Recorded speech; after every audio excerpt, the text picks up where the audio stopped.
नमस्कार दोस्तों, the fact time में आपका स्वागत है। मैं सलोनी गोदारा आपको रूबरू कराऊंगी यहाँ के लोगों से, यहाँ के आम जनता से कि कैसे संत गुरमीत राम रहीम सिंह जी इंसा के बारे में उनकी राय है, क्या अनुभव किया उन्होंने डेरे में आके, उन्हीं से बातचीत करके जानते हैं। हाँ जी मैम, आपका नाम? परविंदर कौर। मैम कहाँ से आए हैं आप? रहमत कॉलोनी, सिरसा से। मैम आप यहाँ डेरे में आए हैं, तो डेरे के माहौल के बारे में आप हमें क्या बताना चाहेंगे? डेरे में माहौल बहुत अच्छा है। सारे धर्मों के लोग इक्वली बैठते हैं, ना कोई जात है, ना कोई पात है, ना कोई अमीर है, ना कोई गरीब है। सारे इक्वली बैठ के लंगर छकते हैं, सारे बैठते हैं, एक दूसरे के साथ प्रेम के साथ बैठते हैं। अगर किसी को कोई प्रॉब्लम है, जैसे कोई गरीब घर से है, लोगों को घर भी प्रोवाइड किए जाते हैं। यहाँ से अलग अलग ब्लॉक के लोग भी करते हैं, डेरे की तरफ से भी पर्सनली किए जाते हैं। हाल ही में पिताजी ने खुद अपनी फैमिली से परमार्थ किया है, कितना बड़ा परमार्थ किया है। और जैसे भी अकॉर्डिंग टू नीड्स, मतलब सोसाइटी की जैसी भी नीड्स हैं, कम्युनिटी की जैसी नीड है, जैसे हाल ही में कोरोना की वजह से कितनी प्रॉब्लम्स आई थी, उनको टैकल करने के लिए हर वक्त आगे रहते हैं।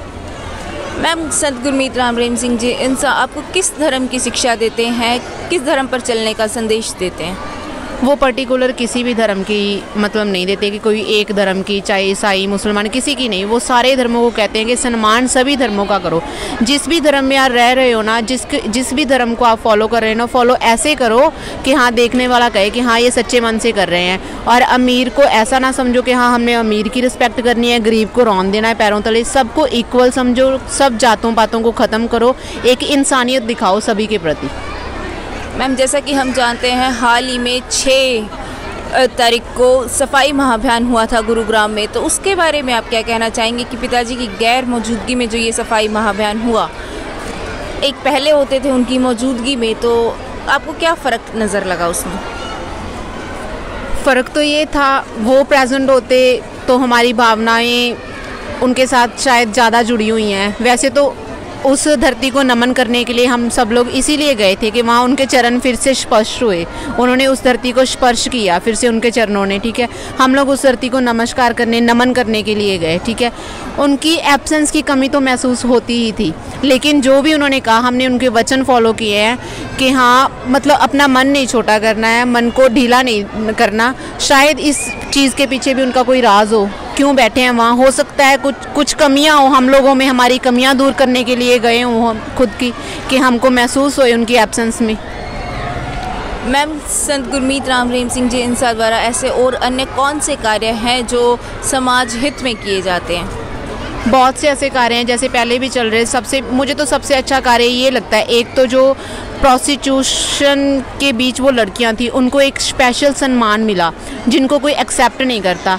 एक वो जिन बच्चों को लोग ऐसे ही फेंक के चले जाते हैं कूड़े में, उनको अपना नाम दिया, ठीक है। और दूसरा क्या, कोरोना में क्या थे हम, इवन कि हम लोग खुद ही देख लो अपने घर में भी एक दूसरे के प्रति, कोई बाहर से आता ना उसको भी कहते थे नहीं पहले अपने हैंड वॉश करो, सैनिटाइज करो फिर। लेकिन हमारे क्या है कि इन्होंने क्या कहा, हमें यही प्रेरणा दी है कि हर का साथ देना है। कोई बीमार है ना, उसको केयर करनी है ताकि क्या हो सके वो अपनी कंडीशन से ऊपर उठ सके। जैसे मास्क वगैरह प्रोवाइड किए हैं, कोई नहीं ले सकता, वैसे तो सभी ने लिए, लेकिन कोई ऐसा भी होता है ना जो नहीं ले सकता, उनको मास्क दिए गए, उनको एजुकेशन दी गई, वैक्सीनेशन के लिए लोगों को अवेयर किया गया। बहुत सारे लोग ऐसे हैं जिनके माइंड में ये मिथ्स हैं कि हाँ वैक्सीनेशन लगाने से कुछ कहते हैं कि लड़कों पे ज़्यादा असर होता है, लड़कियों पे ज़्यादा असर होता है, इनफर्टिलिटी हो जाती है, फर्टिलाइजेशन के जो वो समय है वो निर्धारित रह जाता है, हमारी एज कम हो जाती है। लेकिन इस चीज़ के प्रति लोगों को क्या किया गया, अवेयर किया गया। अब क्या है कि हमारे 138 कार्य चल रहे हैं मानवता भलाई के। मैम आप समाज को क्या संदेश देना चाहेंगी कि डेरा सच्चा सौदा कैसा है, क्या है, यहाँ क्या होता है, थोड़ा सा बताना चाहेंगे समाज को?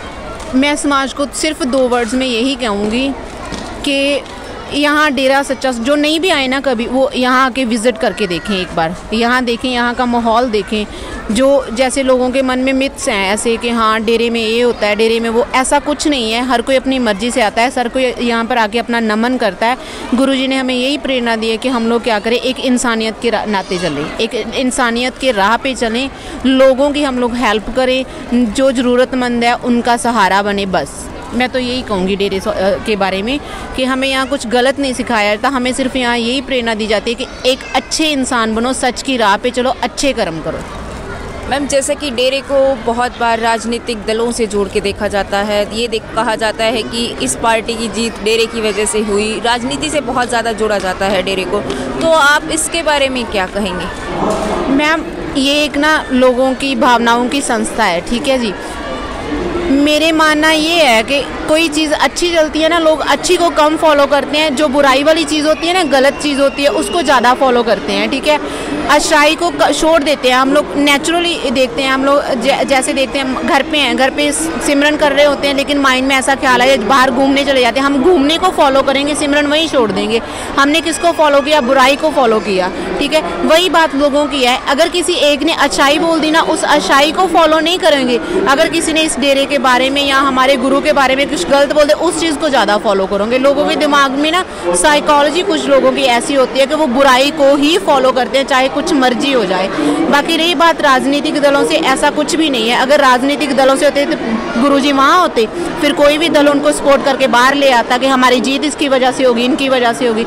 ऐसा कुछ भी नहीं है। ये तो लोगों की साइकोलॉजी है जो डेरे के प्रति कुछ लोगों की बहुत गलत बनी हुई है। मैम, आप सरकार से क्या अपील करना चाहेंगी? मैं सरकार से यही अपील करना चाहूँगी कि हमारे गुरुजी को जल्द से जल्द हमारे बीच, हमारे पास भेज दें, देह रूप में। वैसे तो हमारे तन मन में तो वो हैं ही, हमसे कभी दूर होंगे नहीं, लेकिन देह रूप में क्या करें, उनको हमारे पास भेज दें, ताकि जो वो हमें और गाइडेंस दे और हम इस दुनिया का और भला कर सकें उनकी हेल्प से। मैम, जैसा कि हम जानते हैं संत गुरमीत राम रहीम सिंह जी इंसान 4-4.5 साल से समाज के बीच में नहीं है, तो इस चीज़ का समाज पर क्या प्रभाव पड़ा है? इस चीज़ का असर थोड़ा मुझे लगता है समाज पे। मैंने ना अपने रोड पे, खुद के रोड पे भी देखा है।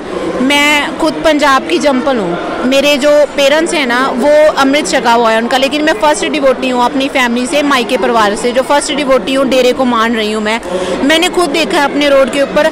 जब पिताजी यहाँ थे ना, लोग इतने अवेयर थे ना कि यहाँ पर कुछ भी ऐसा अंडे मीट की रेडियाँ वगैरह कुछ नहीं लगा होता था, लेकिन आज क्या देखा है मैंने, इस रोड पे 2-3 रेडियाँ लगी हुई हैं अंडे वगैरह की। पिताजी तो यही कहते थे ना, इन चीज़ों से दूर रखते थे, और भी बहुत सारा कुछ खाने के, जरूरी तो नहीं है हम लोगों ने ये इन चीज़ों को ही खाना है। बाकी एक सफाई के ऊपर फ़र्क पड़ा, समय समय से सफाई करते हैं, लेकिन पता नहीं कहीं ना कहीं मुझे लगता है उनके जाने से हमें बहुत सारे घाटे हुए हैं। बहुत से लोग ऐसे, मेरी खुद की फैमिली में मेरे हस्बैंड खुद डेरे में आना उनका कम, अगर बोलते हैं कि जब पिताजी नहीं है तो क्या करने जाएं वहाँ पर। लोग बोलते हैं, कुछ ऐसे होते नहीं डोलते, वो आते हैं, चलो कोई बात नहीं वहाँ जाके नमन तो करें, लेकिन कुछ का मन ऐसा ज़्यादा ही कोमल होता है, जैसे वो ज़्यादा फील करते हैं कि जब खुद मेरे पिता ही वहाँ नहीं है तो मैं वहाँ जाके क्या करूँगा। तो दोस्तों, हम लगातार देख रहे हैं कि आम जनता चाह रही है कि संत गुरमीत राम रहीम सिंह जी इंसान को जल्द से जल्द समाज के बीच भेजा जाए। एक ऐसा संत जो सच्चा समाज सुधारक है, वैश्या तक को अपनी बेटी बनाया, जिसने भ्रूण हत्या के खिलाफ जिसने इतनी आवाज़ उठाई, ऐसे अनेकों कार्य जो लोगों को करने की प्रेरणा देता है, उनको जल्द से जल्द समाज के बीच होने चाहिए, ताकि ये समाज फिर से अपनी गति पकड़ सके, प्रगति की राह पर चल सके, ये देश फिर से सोने का कहला सके। धन्यवाद।